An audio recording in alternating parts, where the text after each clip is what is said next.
the Stinky Popcorn Boys. We watch movies and eat popcorn. And you're stinky. Hello, we are the Stinky Popcorn Boys, just some boys talking about movies and how they made us feel. I am Patrick Basquel, and maybe I'm a Chinese jet pilot. And I am John Gilardi, and all you primitive minds out there, listen up. We'll talk about this one really slowly for you. Yeah. I told you guys. Have you been born in a barn? Shut the door. You probably were born in a barn. That was my favorite. And today we're going to be talking about the 1992 cult classic, coming in at a tight 1 hour and 20 minutes with Bruce Campbell being Bruce Campbell always wanted to be. Plenty of practical effects and stop motion here as we're talking about Army of Darkness, a.k.a. Evil Dead 3? Yeah. Even though I'm not sure if that's what it's also known as. I think it's understood as. Because you didn't know that it was connected at all. I didn't really know. I had seen the Boomstick clip, and I was like, oh, shit, time-traveling zombie movie? This seems cool. So I had no idea it was part of the... that's what I knew it as. The Evil Dead, universe or... whatever, or cinematic universe, or trilogy of movies, is I love it. It says Bruce Campbell versus Army of Darkness. It's very confusing. It's very interesting because have you seen Evil Dead and Evil Dead 2? Nope, this was the first one I saw. So Evil Dead 2 is great. Okay. Evil Dead is also pretty good. Wasn't it the thing around that is it was made with $2? It was actually made. Because it's weird because I was confused, and so I actually before recording this podcast, I read all of their Wikipedia pages, did a real deep dive. So I'm like the foremost historian here on Evil Dead over here, and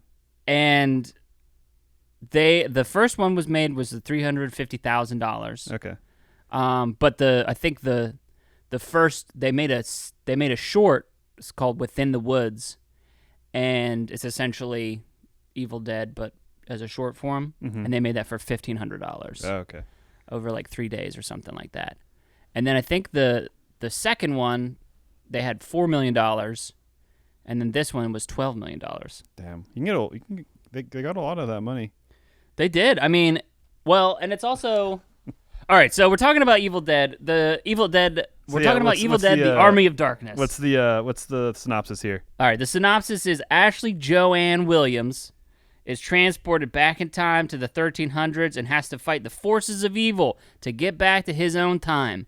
Has to find the Necronomicon and stuff. Yep. And that's his name, Ashley Joanne Williams, AKA Ash. Ash. But so. Fun fact, just to kind of jump in there, this was actually Sam Raimi's pitch for the second movie. I was going to say, I read the synopsis for the first two movies, and they seem kind of like the same movie. They are, and again, they are not the same movie, but Evil Dead 2 is like a parody of Evil Dead 1. So is Evil Dead 1 more serious? It is. It was like... It's very much oh, here's this sort of body horror, stop motion, practical effects stuff. And they played it kind of pretty much straight horror. Okay. And then in Evil Dead 2, they were like, hey, make a sequel, because I guess, Sam, again, this is coming fresh off of Wikipedia. Yeah. I've really got all the knowledge down for you. Is they were like, make a sequel for it, and he was like, yeah, we're gonna take him back in time, and it's gonna be fun, and he's gonna fight demons and dragons and stuff, and he's gonna be like a knight and stuff. And they were like, no. Do the first movie, do it like the first movie again, but different. And so that made it more of a comedy. Okay. They essentially made a satire of their own movie. And it is I remember watching Evil Dead and then Evil 2 back to back. And being like, am I watching the same? I had to check and be like, am I watching the same movie? Okay. Especially in the first 10 minutes.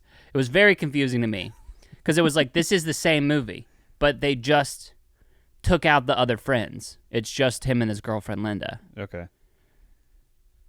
Well, and then this, all right, and sorry, and I'll let you talk now. Yeah. But like in this movie, and again, it's been a second since I've seen either of those two movies, but the Ash that is in this movie is like a completely different person.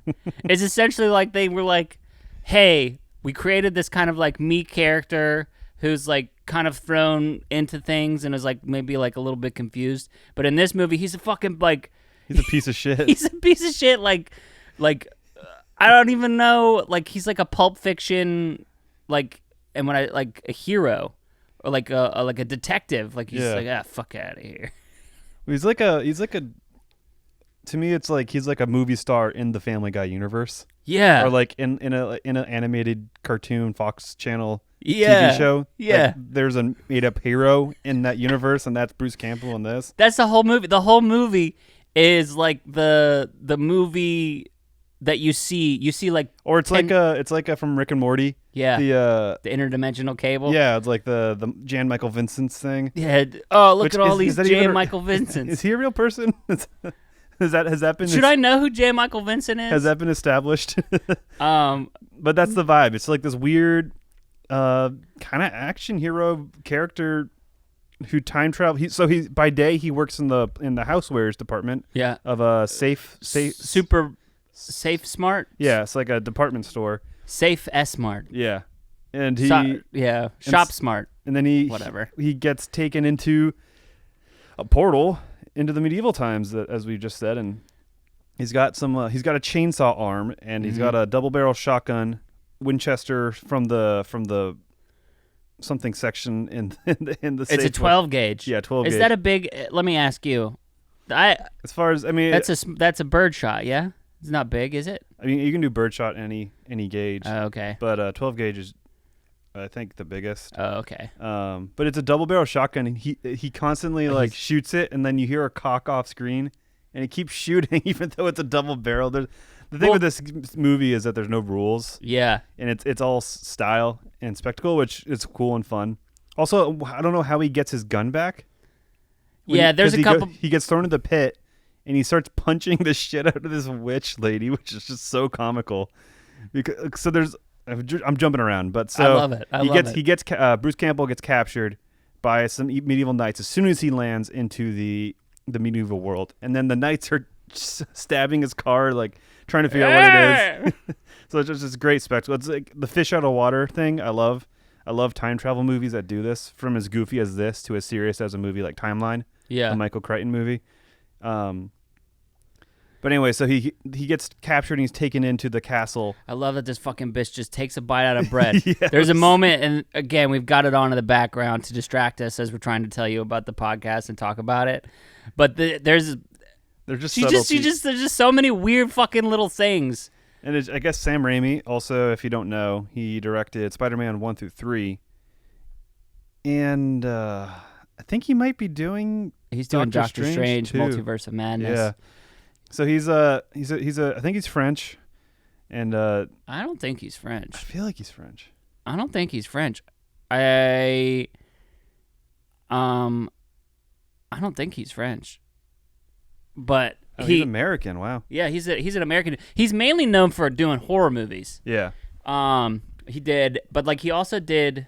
I don't know. He's an interesting dude. Again, I was on his IMDb doing Wikipedia stuff, but essentially, like he was in film school, and Bruce Campbell, him, and then the producer were like good friends or something, and they were basically like, "Oh, fuck it, dude. Let's just make a feature film." And Sam Raimi was like, "How am I supposed to get the money to do that?" And Bruce Campbell was like, "I'll get you the money." So they like, it's a pretty interesting story how they bought business suits and slept on a train. And for their first business meeting, apparently Sam Raimi fund the first movie. Evil Dead. Yeah, so they bought business suits and briefcases and didn't fill them with anything so that they would look important when they were going into these meetings with people. And they stayed at one of Bruce Campbell's ex-girlfriend's houses. And her cat slept on Sam Raimi's head, and Sam Raimi is allergic to cats, and so he went to the meeting. And again, it's like a fucking sitcom where his like eyes were like swollen shut. He's like, I'll do practical effects, and I do. But they wanted to do a comedy initially. As I just go through the history of Evil Dead, they wanted to do a comedy, but they were like, comedies don't sell. They're not easy to sell. So let's do a horror movie, and they just essentially watched a shit ton of horror movies, and like would like see what people liked. Like they went to go drive in theaters, and they would like watch the people while they would 2 for $2 or something like that. They would watch one movie, and then they would watch another movie and watch the people or something. Okay. So that's how they came up with Evil Dead. They were just like, So it's just the highlights of the best of the best moments. yeah. And they just kind of like, we're like, all right, once it starts going, keep it moving fast, keep it moving good, and once it starts, it never stops. Yeah.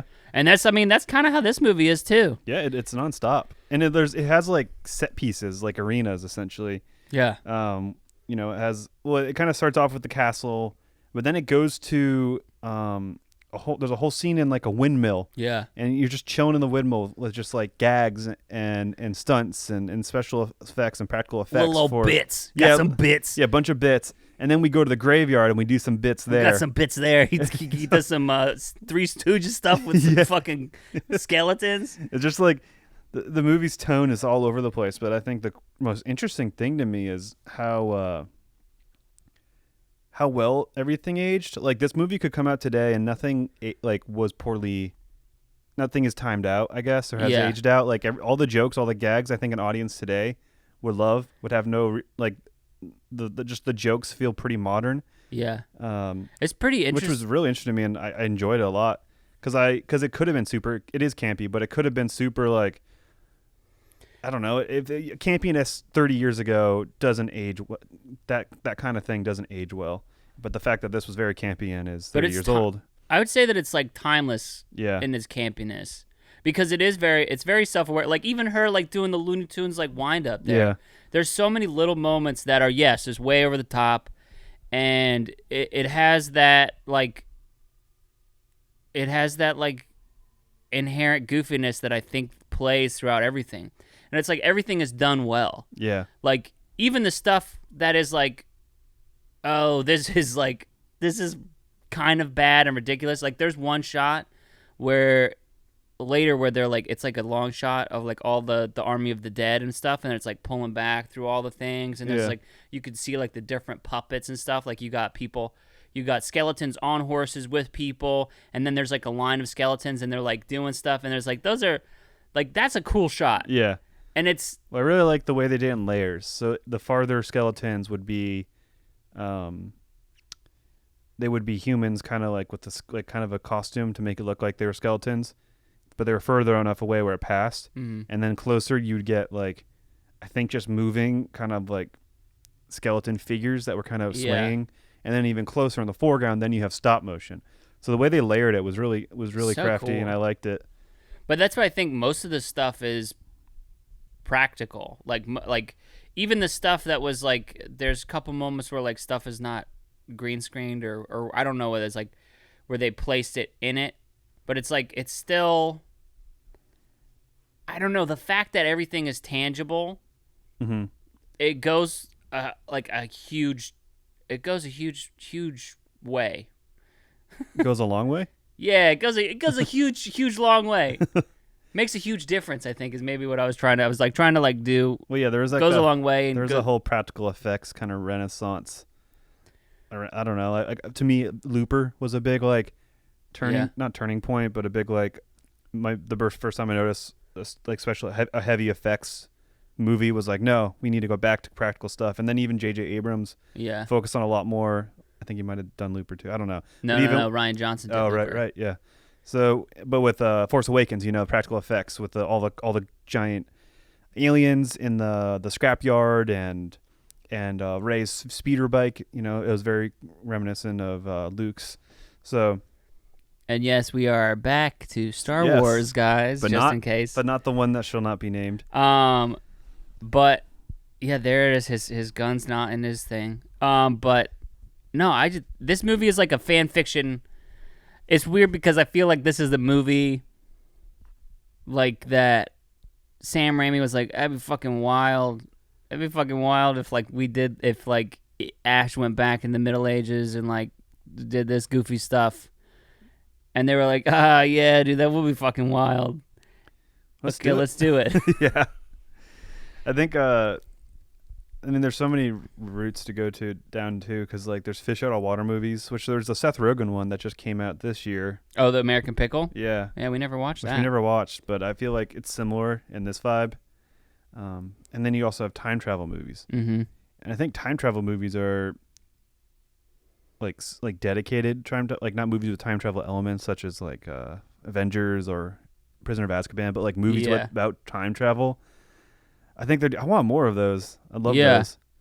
I think it's cool because, and again, I don't 100% know, but I feel like from what I know of like 1300s like sort of stuff, this is pretty reasonably accurate where it's like there's not. It feels like in terms like say Monty Python the Holy Grail. Mm-hmm. I guess it feels. I mean, that's such slapstick humor, but but it's definitely more grounded in its rules and like the language. They try to keep it so that the actual people rooted in the history speak in not a super fluid way, which actually I think they do on purpose so that when Bruce Campbell talks, it seems super ridiculous. Yeah, like he stands out. Because when he's talking with the girl, and she tries to give him a cloak. He's like, "What the fuck is this shit?" And like he's shits like, on her. Oh, work. great! I needed a horse blanket. Yeah, that's it. And then she walks away, and he sees she's hurt, and he goes over and he's like, "Give me some sugar, baby." It's just like so. There's so many good moments. Oh, so the sword boy is a great moment, is if that's what you're gonna say. Yeah, there's just so many. There's so many good moments. I would say that my only.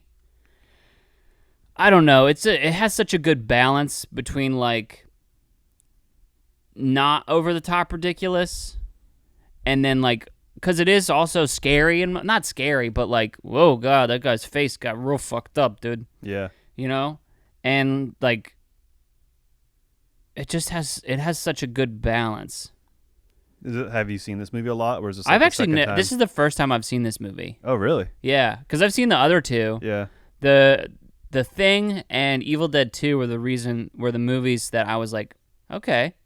I could like horror movies. Yeah. Because like until that point, it was like, kind of like, for me, it was like here's slasher movies or here's something that's like, just really gonna fuck with you, like The Ring or The Grudge, and it's just like, and I was like, I don't know if I dig that, but like Evil Dead 2 and then The Thing, being kind of two different sides of it, where like the thing was like, kind of scary, but like. More of like a stranded thriller with the supernatural elements. Have you ever seen The Thing? Yeah, it's a great film. I love The Thing. So good. It's basically what Among Us is. Is it? Among Us, the movie, by the way. Among Us. I still haven't played that game yet. It's fun. We got to figure out a way to play it maybe with the D&D crowd. Yeah. But one thing I noticed is some of the monsters definitely... I mean, the Green Goblin's look is established in the comic book, so it's not like Sam Raimi took and ran with an interpretation of the Green Goblin, but some of the demons look like the Green Goblin. They have that same jaw, like kind of size, the way it juts out, and the big eyes. I just thought that was an interesting connection to. Well, that helmet. Another film he's made. I think the helmet. I haven't seen the Raimi Spider-Man movies in a minute. I haven't. Well, I just watched Maximum Overdrive. Have you seen that? Oof. I haven't seen that. I've seen the beginning and the end of that movie. I'm pretty sure. Well, I've seen the end a bunch of times. One of the trucks is based off of the Green Goblin, so it's just like it's definitely fresh in my mind. That's so funny. All right, okay, here we go. Weird trivia thing. So, the reason that Evil Dead 2 got made is because Stephen King, who directed and wrote Maximum Overdrive, told the producer Dino De Laurentiis, who they shot Maximum Overdrive here, and he was like, "Yo, you should fucking finance this this movie." And of course, at the time, he's like, "Yeah, you should do this." Is like absolutely out of his mind on cocaine when he did Maximum Overdrive. And so they went to Sam Raimi, and they shot it in Wadesboro. They were gonna shoot it in Wilmington. Yeah. They were gonna shoot Evil Dead 2 in Wilmington, but they didn't want to be too close to Dino De Laurentiis. So boom. Wow. Weird. What about that weird serendipitous connection? Well, I watched Maximum Overdrive today because it was recommended to me in the algorithm, and I was like, why not? Damn, I'll watch it. And I actually really liked it. It was shot in Wilmington, you know that? Yeah, it's the old Wachovia building and that plot by the old like the areas behind Cape Fear Beer and Wine and the pizza place. You know, there used to be that big building there. Yeah. The opening shots there and the bridge and all sorts of stuff. It's pretty cool. There you go. There's some visual Wilmington trivia for the podcast for you guys. But I really like that movie, and it I don't know why did I bring it up? Maximum Overdrive, Green Goblin. Oh yeah, I just watched, and the Green Goblin influences there. So it's just funny how everything's connected, and it actually is connected with all these films. I know, and that's what I was reading the Wikipedia stuff for it, is like the reason that they were able to make the Army of Darkness is because of the success of Darkman, which was the reason that I think that they hired him to do Spider-Man eventually, because that was like a dark superhero movie with Liam Neeson. So it's like, I don't know, it's just weird how shit gets all connected and wound up because fucking 3 dudes bought briefcases. Yeah, it's just the way things start. But I guess that speaks to the algorithm too, is how simply it's just connected. But yeah, I definitely check out Maximum Overdrive. Check out this movie. But Maximum Overdrive, it's just like it's just Stephen King made a movie. It's his only movie directed, and he's just like strung out on cocaine with an Italian crew. So he didn't know, he couldn't speak directly to his crew. Well, was it? Is it Romero? George Romero? Yeah, I guess he ghost directed because Stephen King was just so strung out. He was just way out of his mind on cocaine. Yeah. And like I think Maximum Overdrive is the movie that he was like, hey, maybe I should stop on this cocaine. Yeah. I don't know. That movie was fun. Maybe fun to talk about one day. But I'd love it. Army of Darkness. It's so fucking. This is the only time we ever see it. We only once in the movie he reloads. Does he reload? Yeah. Or that we see it. It's so. I like that the bad guys aren't really defined. They're just demons. They're the Deadites. Yeah, and then eventually that we get the big bad, who is like a spawn of him. Yeah, which is a little Gulliver's Travels man. Yeah, who jumped in his mouth and then was birthed out of his shoulder. Then it was like an asexual reproduction. Yeah, or they split. Yeah, where they split. They did. They grew out of him and they split like he's an amoeba. Like a little amoeba. And then that becomes the big bad. He's like the big who bad. Gets all fucked up. Yeah. I don't know. This movie, I hope a lot of you seen it, and I'm ashamed that it took me this long to see it. I'm ashamed that it took me this long to see it too. I really liked it. Yeah, I mean, even just it took me seeing the clip on YouTube of a guy holding a shotgun in a medieval city, saying, "This is my boomstick. This is my boomstick. I got it from the outdoor section of the Safeware department. It's $2.95. It's got a walnut stock."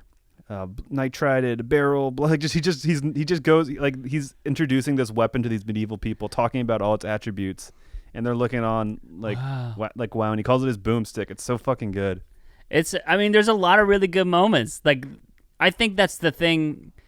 One of the reasons this movie has endured and is timeless, like the way we were talking about, is like it has so many like. I mean, I feel like this deserves to be up there in past and more well known and regarded than like the Blazing Saddles or the Spaceballs out there. Like to me, I like this way better, and I think it's so self-aware and tight, made and paced. And not that those movies aren't, because they're great, but I don't know, something about this just hit me. It was I think it was more charming, where the other ones are more goofy. Yeah. This one, it's like you actually do, like even as it is like really over the top and like goofy, you really do, like you're like, that's funny, but you need to go kiss her. You need to go, like it is still like, whereas like I feel like Spaceballs or Blazing Saddles, they're like making fun of movies that are doing this. This movie is a movie. Oh, hold on. I'm putting fish inside fish, because it's like, Spaceballs is like looking at Star Wars and all that stuff, and they're making fun of all of it. Mm-hmm. They're making fun of like the people who watch it. They're making fun of the. I have also not seen Spaceballs yet. Really, but they're making fun of like all the things that come along with Star Wars or whatever those movies are. Yeah, this movie is making fun of. I don't know if this movie's making fun of anything. It is just kind of like, hey, fun. Here are these elements of things that I like, and I'm putting them in this distinct package. Yeah. This movie is a distinct package, and it's tight. It's a tight hour and 20 minutes, and it's like a fucking good piece of pie. Yeah. Got pizza on the mind. I do have pizza on the mind. I think one interesting thing I really liked about it, and that I like about a lot of movies, just in general, that come from different time periods, is the way that retail is viewed in the contemporary sense of the film. Yeah. So, so today, like department stores and shopping malls usually kind of come in with a corporate cold, middle life class drab kind of angle.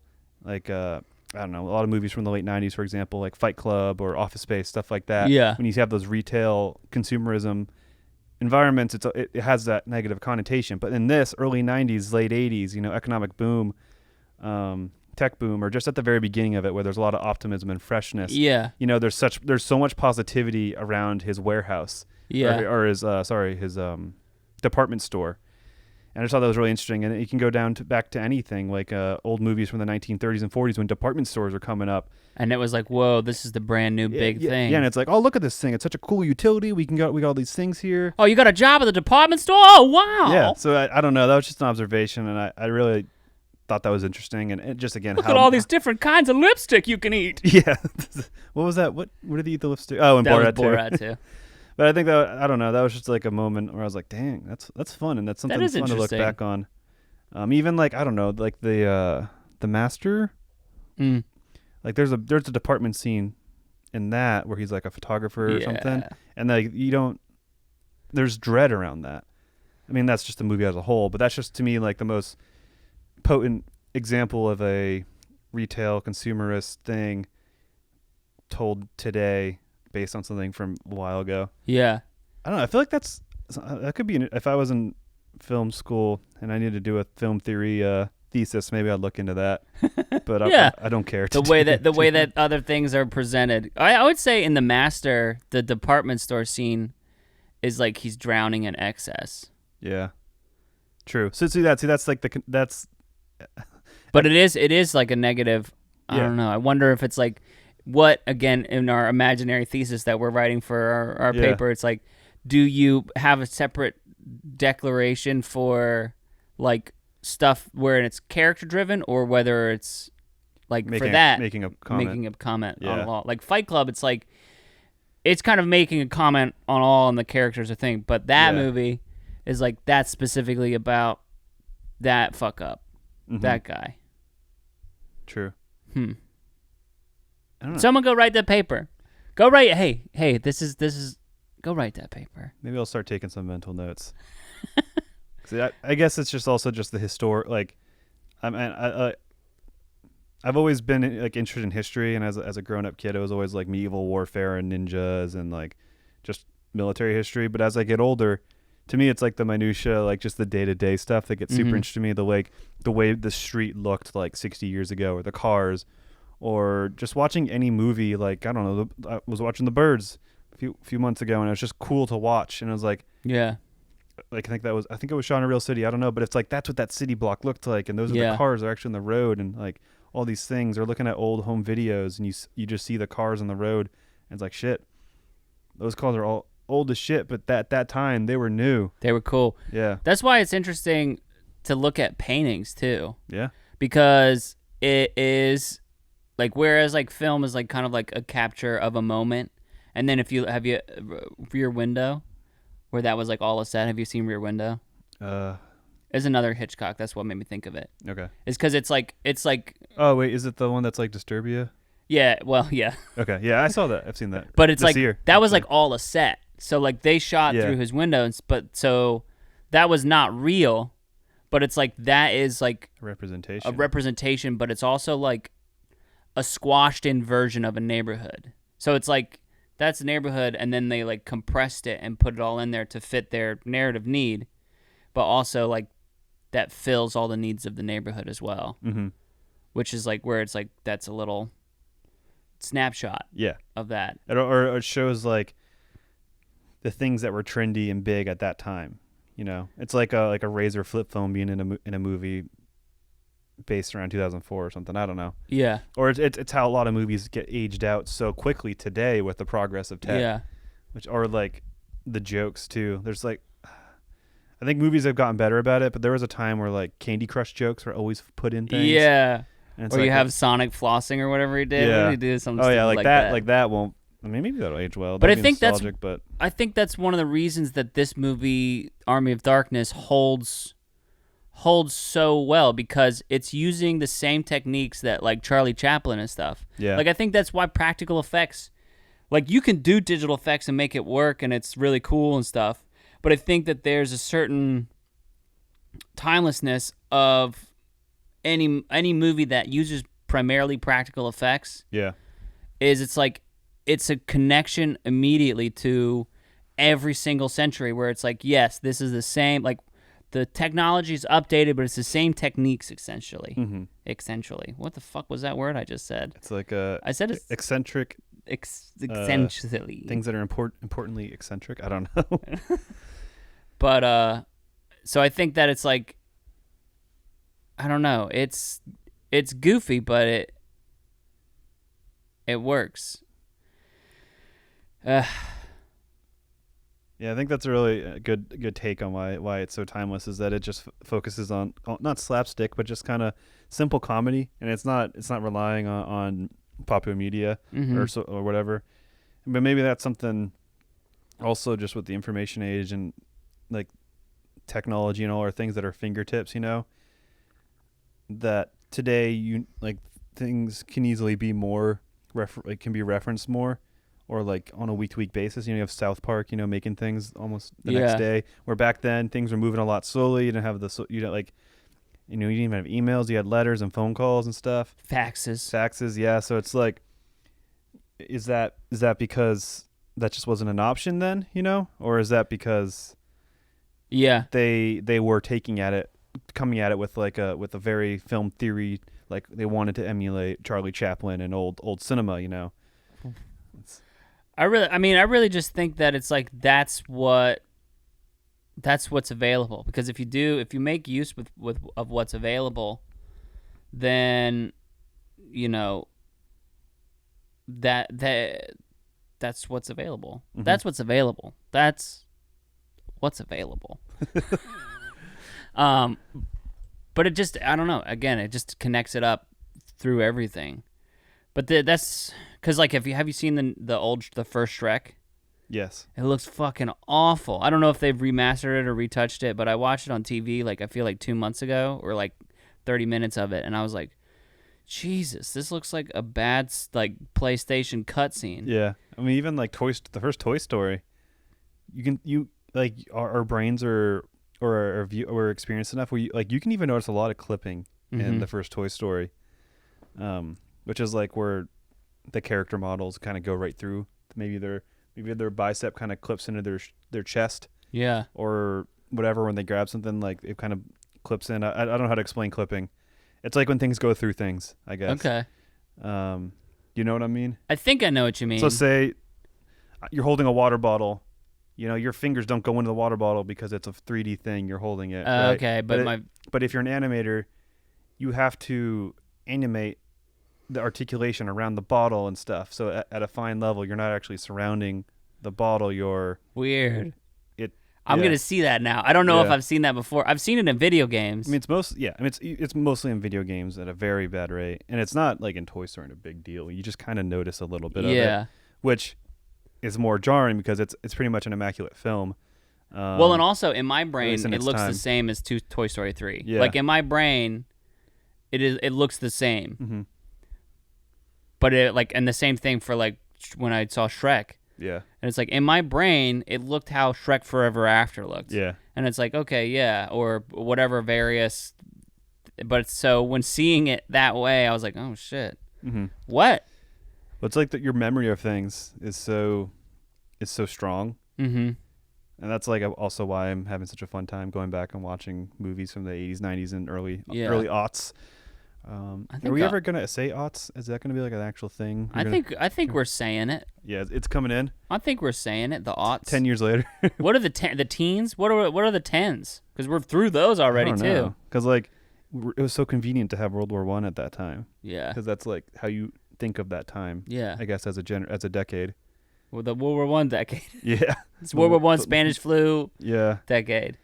But well, hey, we're in the 20s. We're in the 20s now, baby. There's no ambiguity now. We know where we are. We are. Yeah, we got it. We don't know. That will be weird because like getting schooled and educated in the 90s and aughts. You're like The 20s seemed like the 20s. Like that was the 20s, the roaring 20s and flappers and swing music and the stock market. So it'll feel like almost like like we're like imposters. Like Yeah. I mean, it's like, you guys had the real 20s. Like we can't. No. This is our 20s. Yeah. These are the real 20s because they're actually happening. Yeah, Those true. didn't happen. That's all a simulation. Well, Oh boy.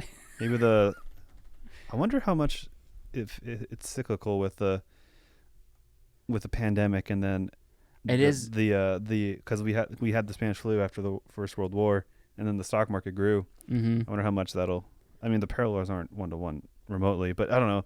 It'd be crazy if they were 1-to-1. Yeah, just like that's how cyclical things are at the system that we've now created. But they're exponential. Like, and I feel like we've actually talked about this before. Maybe This is a weird jumping off point for Army of Darkness. yeah. Yeah, that's what a podcast is. That's what we do, baby. Did you know that? Because I think I'm gonna go back and I'm gonna watch watch Raimi's Spider-Man. Yeah. But did you know? Have you heard at all about if they were gonna do, because he had 3 more movies planned? Of this? No, of Spider-Man. Oh, he was gonna make 6. He's gonna make 6. Jesus. Well, I mean, whatever. You find something, you get to make $400 million, and they let you do whatever you want, Yeah. and it's like, oh shit, yeah, I'll do this forever, dog. Yeah. But sort of the prevailing theory, and I think that they've confirmed it, is that Bruce Campbell was going to be Mysterio, Oh. because he had cameos in all 3 other movies as different characters. Yeah. So he was going to be like Mysterio, and have sort of like set it up and like haunted the man. Huh. I definitely want to rewatch the Spider-Man movies, more so just to see the Bruce Campbell cameos now. That's the only, just don't watch them for only that. Yeah, exactly. It's interesting because like I think a lot of there's a YouTube channel, Cosmonaut Variety Hour, and he goes through the Sam Raimi movies pretty extensively. It's a fun watch. Definitely recommend it. Okay. But there's a big consensus that Spider-Man 1 was pretty good, Yeah. and then Spider-Man 2 is the good one, Yeah. and then Spider-Man 3 isn't great. But I think the modern kind of way people have been looking at it is like, oh no, they're not good at all. Spider-Man And 2 is really fucking good. Yeah, so I'm curious about. Well, let's even with that one they're talking about. So I want to watch it and see for myself, but it does do the multiple villain thing pretty well. Except for the third one. Except for the third one. The third one is. Oh, I'm saying the second one. Oh, yeah. From what I yeah. remember, did. But I haven't seen it in a minute. I do remember getting Spider-Man 2 on DVD for Christmas in 2003 or something like that. I remember the video game. I also remember. So good. You know what? Here's a weird story. That's the only fight that I've ever been in, was at someone's birthday party, and they were playing Spider-Man, and I don't even remember why we were fighting, but it was this kid named Kevin. Fuck Kevin. You know what? He's a fine guy. I honestly, it was 4th grade. I don't remember why we were fighting, but I think that it was just like, I would like to get in a fist fight. And I think that was like my goal. You need your excuse. I was like, I need to, and so we got into a fist fight, and I punched him in the neck, and he was like, I'm gonna be paralyzed. What? And I was like, you're not gonna be paralyzed. Well, I missed his face, so I punched him in the neck. If anything, you would just crush his windpipe or something. I punched him in the back of the neck. Damn. Coming around like that. It was real ridiculous. Again, 4th grade, but I remember watching someone else play the Spider-Man game and only getting like 15 minutes to play it, and being like, oh, I would like to play it more. So maybe that's why I was mad. So that you couldn't play it more is the way you want to take. Was that why I wanted to fight? I think so. I mean, the Spider-Man 2 was that good. That was a fun game. It was amazing, and I think it wasn't that magic and that freedom and funness as being Spider-Man didn't come back until the new PlayStation 4 game. I played one Spider-Man game that was really fun, but this disc was broke. It wasn't that. It was like Ultimate Spider-Man or something. Yeah, I think Ultimate Spider-Man kind of tried. Where you could like web zip, and Yeah. I don't know. It felt cool. Like, Yeah. I was like, this is what I want wanted. Well, for me, then the the disc magic was of broken. Spider-Man 2 was that you only could web sling where there were sources to attach your web to. Mm-hmm. So it was realistic, I guess, air quotes, in that sense. Okay. Which is just fucking cool. Yeah. And just like made the the Spider-Man LARPing real. And then the new Spider-Man, I think, it's like 90% there. Okay. The new one, the PlayStation 4 one, and the Miles Morales one. But I think there's a few scenarios. Is the Miles Morales one a completely different game, essentially? It's a $40 game, so I guess it's 2/3 a full real game. Okay, so it's like they were like, hey, we made this full movie, or like I feel like video games are more like, hey, here's like 3 seasons. Yeah. And they were like, hey, we're going to make like a mini series because we have like this engine stuff and we can give it to you. Mm-hmm. So it's not like... Well, I think kind of that's the idea, is that the world is already built. All the years of building and designing New York City Gotcha. is already done. You know, at least the lion's share of it. And again, the engine and the technology behind it. So they just need to update things, facelift the city a bit. And then I think the primary thing was adding new features and fighting move sets, and then writing and recording and story, you know. So to me, I think that's why they could do the price point while also scaling back the overall content in it. Just speculative. Gotcha. But well, there it is, video game corner inside Stinky Popcorn. well, I think Boys. this turned into a Sam Raimi Yeah. thing. I like the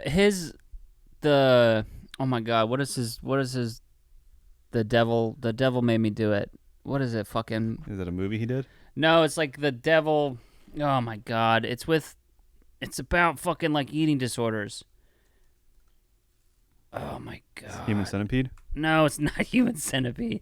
We should do that. Oh my god, I don't know if I can handle it, but yes, we should. Have you ever seen it? I haven't seen it. I haven't seen it. I don't know if I can handle it, but yes, we should do it. I remember watching fucking oh my god, Saw? not Saw. What's the other? Hostel. Oh. And I was like, I think Tarantino have something to do with that? get me out of I this. think he produced it? No, I don't. Well, maybe, but I know Eli Roth directed it Yeah, that sounds right. or something. Oh my gosh. Oh no. I'm really curious to see what he'll bring to Oh my god. Dr. He produced Xena Warrior Princess. Sam Raimi did? Yeah, and Hercules Legend of the Legendary Journeys, That's funny because some of the practical effects and the monsters and the fighting scenes took me back to like the Xena kind of fighting sets, or even like that vibe, even like in the TMNT live action movie. Yeah. There's like that just tone and vibe of those movies with the fighting and the practical effects and the suits and things. Which is funny because Bruce Campbell plays a character in both Xena and Hercules that crosses over between them. Yeah. Huh. It was it's Drag Me to Hell. Okay. Is the one that it's like, it's kind of like your traditionally horror.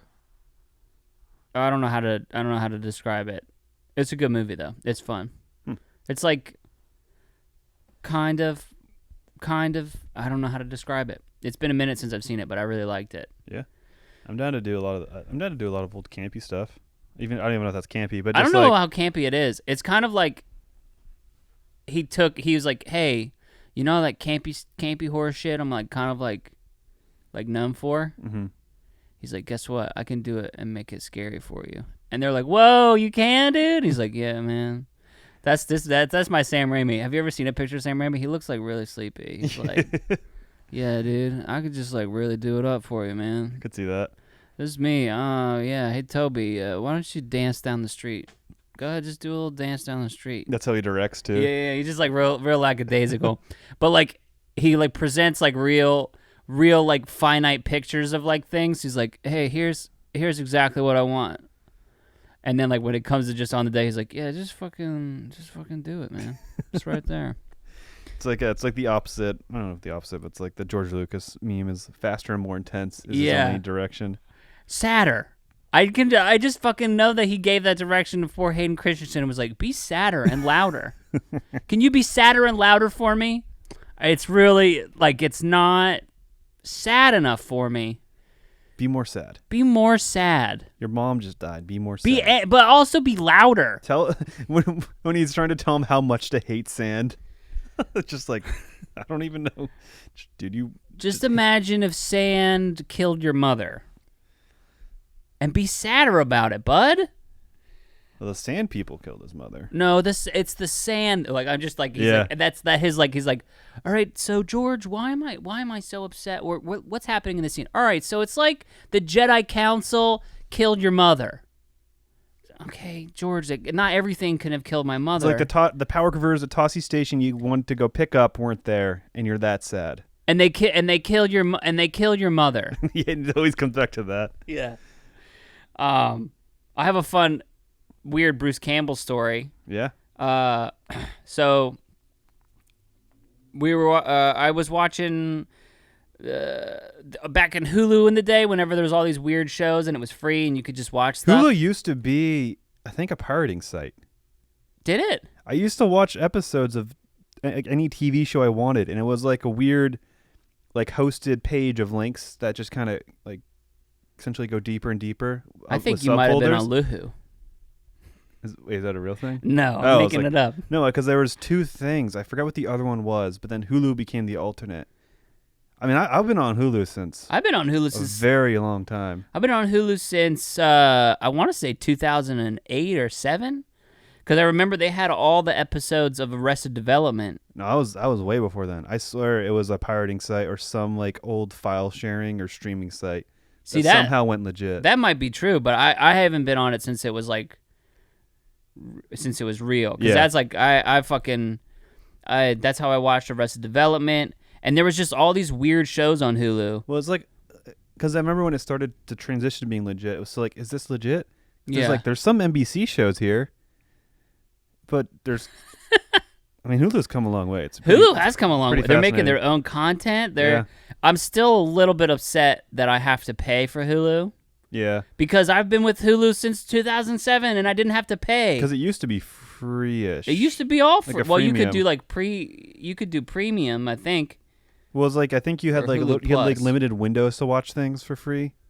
So it's like you could watch it on NBC, or you could keep up to date with it on Hulu, but you have to watch it within a 2-day period at your leisure or something like that. That is true. So like you couldn't binge for a period of time there. I remember that. I don't know if that's true for me. I know that I watched like straight through all of Arrested Development. I keep going back to Arrested Development. That's the only one I can remember. I watched a bunch of stuff on that. I watched, but anyway, the story is we had started, we were like, oh, wow, this show we saw an ad, me and my friend, we saw an ad for this show, Jack of All Trades. That's kind of like this, where he's like kind of the swashbuckling asshole in like, I want to say like a similar time period, but not quite. But he's kind of just like he's a jack of all trades. He's like, hey, fucking guy, you sell horses? Like, I got horses now. Yeah. And like it was just like funny weird shit.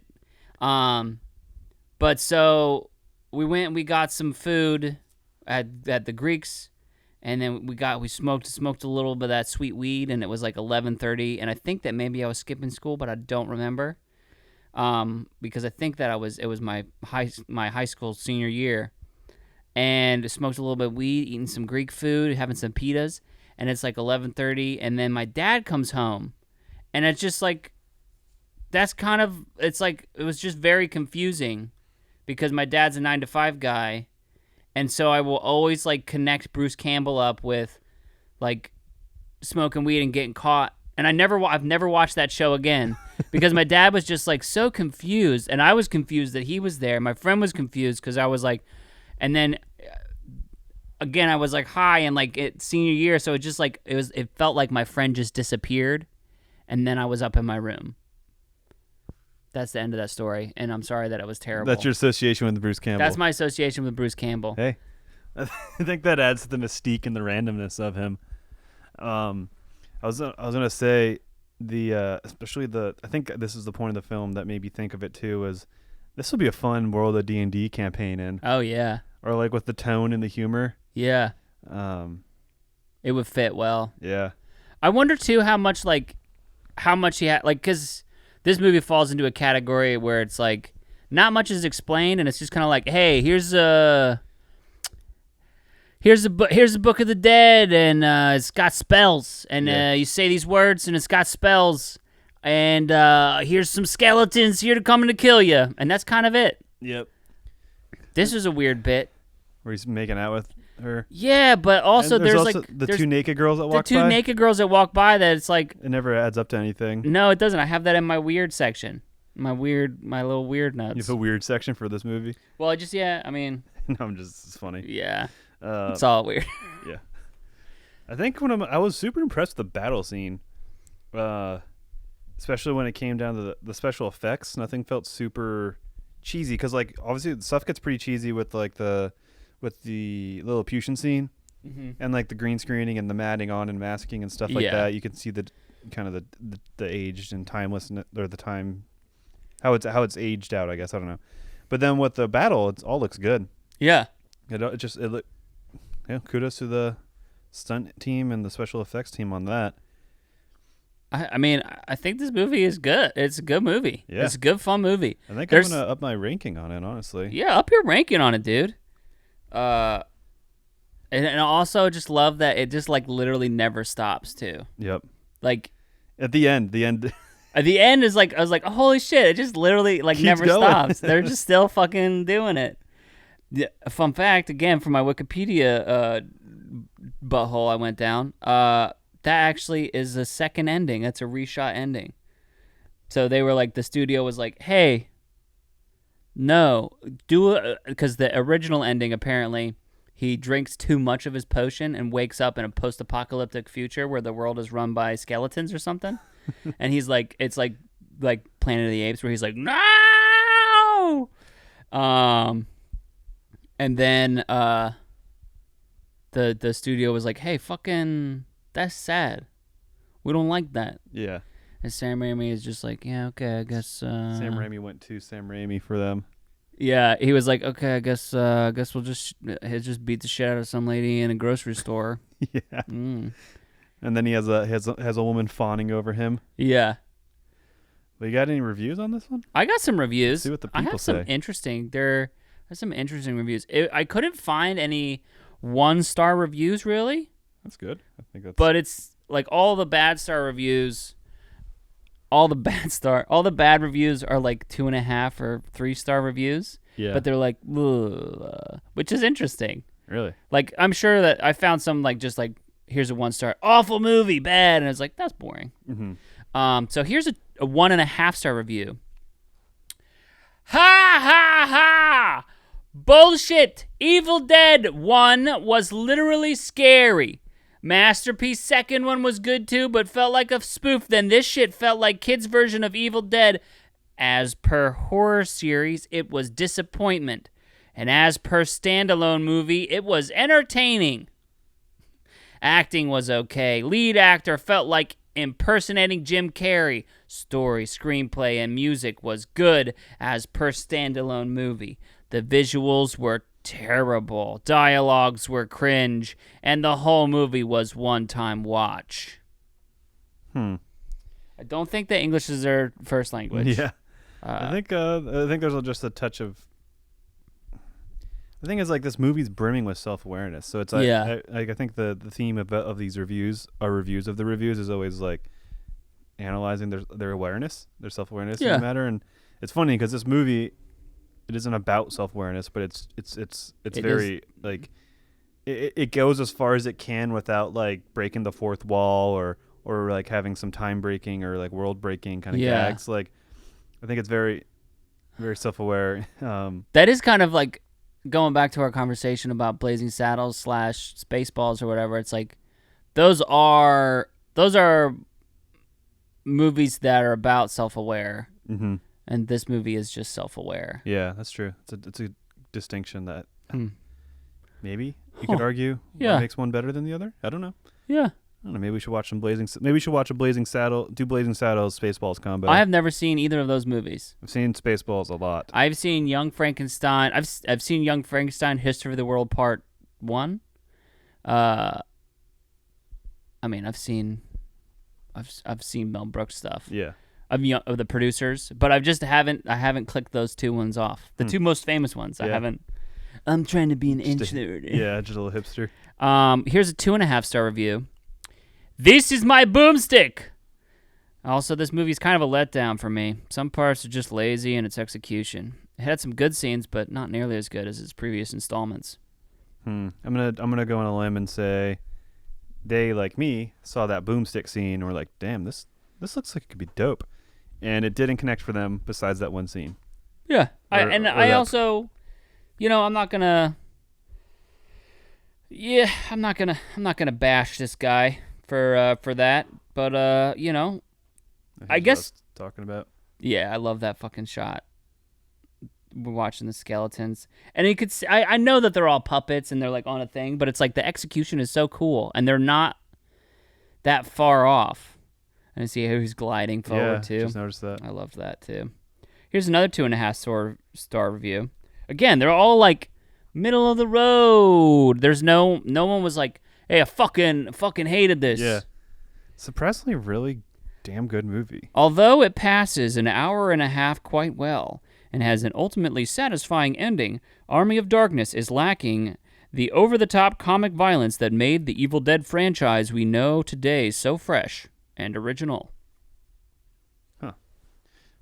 I don't know. I guess I can't comment on that as I haven't seen the first two. Yeah. And I'm not them, and I don't know the depths of their cinematic experience. I would say that like in the Evil Dead 2, they kind of have like it's kind of like over the top gore comedy, and it's like a little bit goofier. Again, it's been a second since I've seen it. And Army of Darkness is like spectacle goofy. Mm-hmm. Like they replaced, because again, that like the Evil Dead 2 is just him in a cabin, essentially, with like some demons and stuff fucking around and doing weird stuff. And this is like, I mean, the scale is so much bigger. Like, and I think that in order to maintain that same level, like they would probably need $12 million more. Yeah. But it's like, also, I don't know if it would have made sense. I love that you can see that he's a puppet too. Mm-hmm. I love it. Here's a 3.5-star review. This is my favorite review. So stupid. One of the dumbest movies I have seen, and that's the point. It's making fun of itself. It's not meant to be taken serious. The Skeleton Army stop motion is hilarious. A beautiful pile of rubbish. I love that one. Rubbish. I think that word needs to be said more. Yeah. As another word to fill in, because I think we rubbish. We overuse a lot of words as Americans. Rubbish. But put it in the bin. Yeah, I think they're not wrong. I think they get it.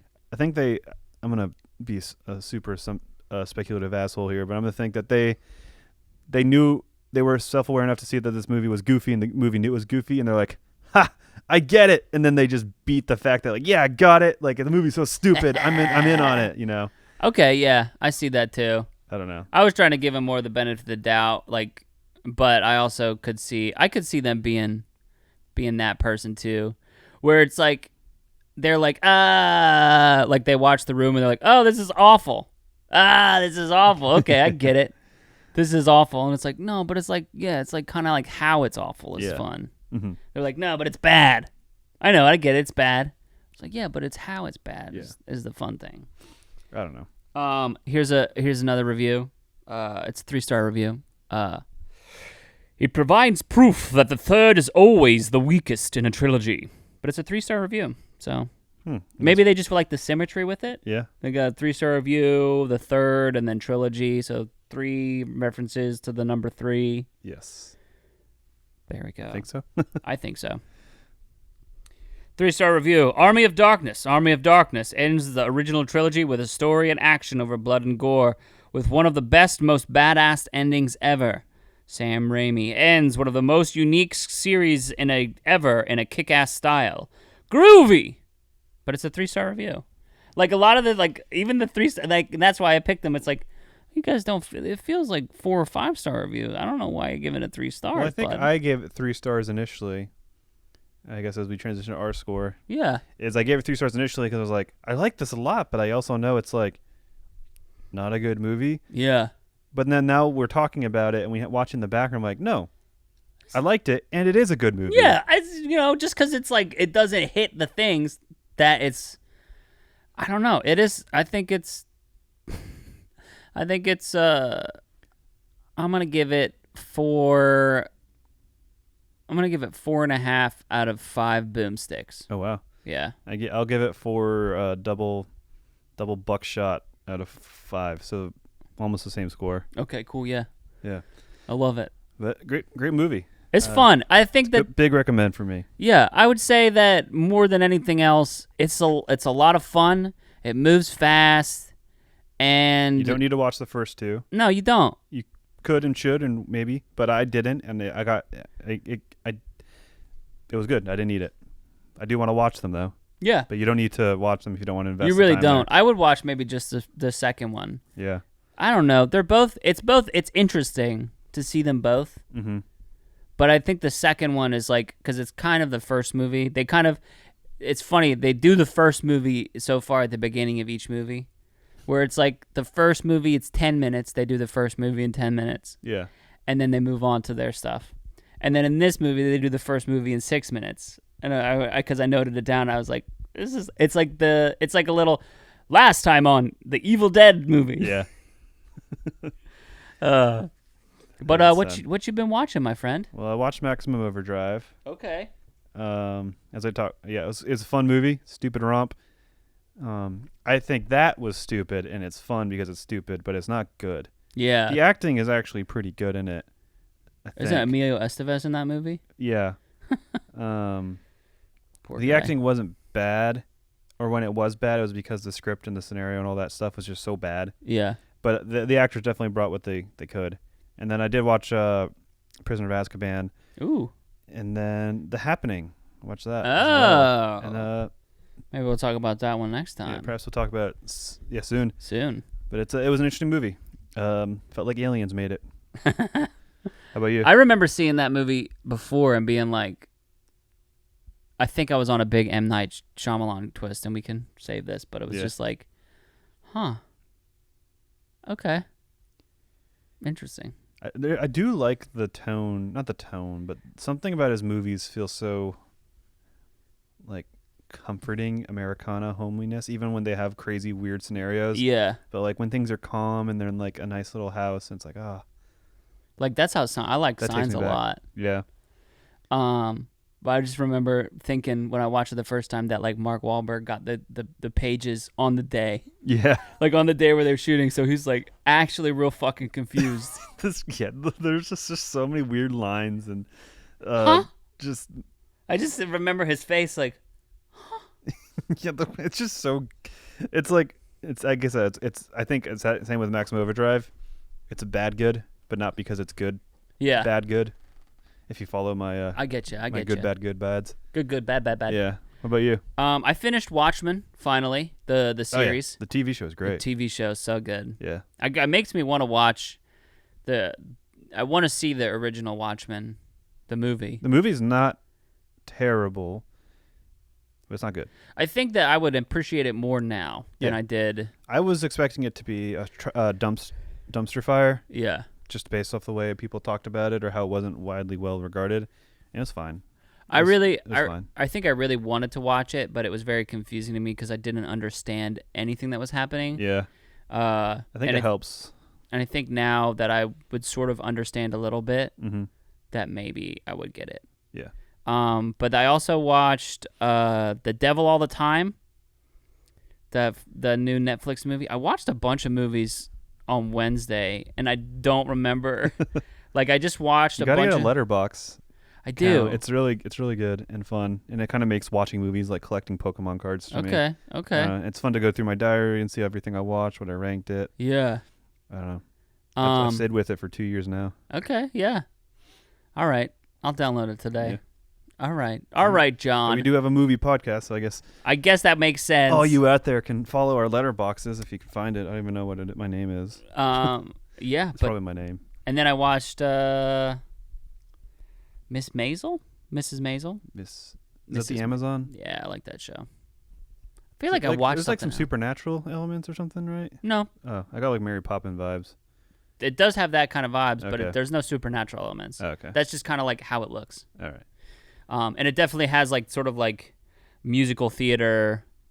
It scratches that like theatrical, like well put together. They have a lot of long shots, a lot of like dancing and like colors and stuff. God, what is it called? I guess music numbers. Yeah, they got some music numbers. It's got hard. I forgot what the word is. It's like like Bollywood, like the dance number. It's a dance number, I guess. I guess. I don't know. I thought there was a term. I feel like musical number, a dance number. If you know the term, let us know. If you know the term that I'm not sure if it's, I think it's musical number. Yeah, I think probably it is. Or dance number. Unless there is a term that I don't know about. I don't know. But Dance break?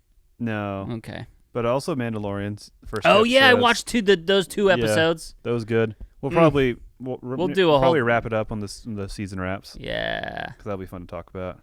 I fucking love that show. Yeah, that's good. Oh, I got a like replica of the child. Oh yeah. And it looks just like it. I don't have a picture, but it's from Sideshow, and if the nerds of you out there, they make like the best replicas. Shout out Sideshow. Yeah. So I have a little child in my He's got in my a little kitchen. he's got a little child in his kitchen eating some eggs. But he's on the counter, and the way he looks, his eye level is pretty much eye level with my head, with the way he's on the counter and the when I stand up in my kitchen. So he's always there looking at me when I'm cooking and cleaning. So it's pretty cool. Well, I think that about does it for us today. Make sure you hit us up on Twitter at Stinky Podcast and tell us what you think we should watch next. Yeah. You know, pitch us your movie and tell us why it's the best movie, and tell us why we should give you $350,000. Yeah. We don't have $350,000. We're waiting to cut some checks. So. Yeah, we're ready. We're ready. We don't have anything that we want to make, so we want to give you money. Yes. Rate and review the Stinky Podcast too on Apple Podcasts or wherever you get your podcast from. Mm-hmm. And as they say in 1300s, Britain, Vaguely Britain. Looked very dry and arid. Sort of Britain. Yeah. I'm pretty sure they shot in New Mexico. Yeah. This is my boomstick.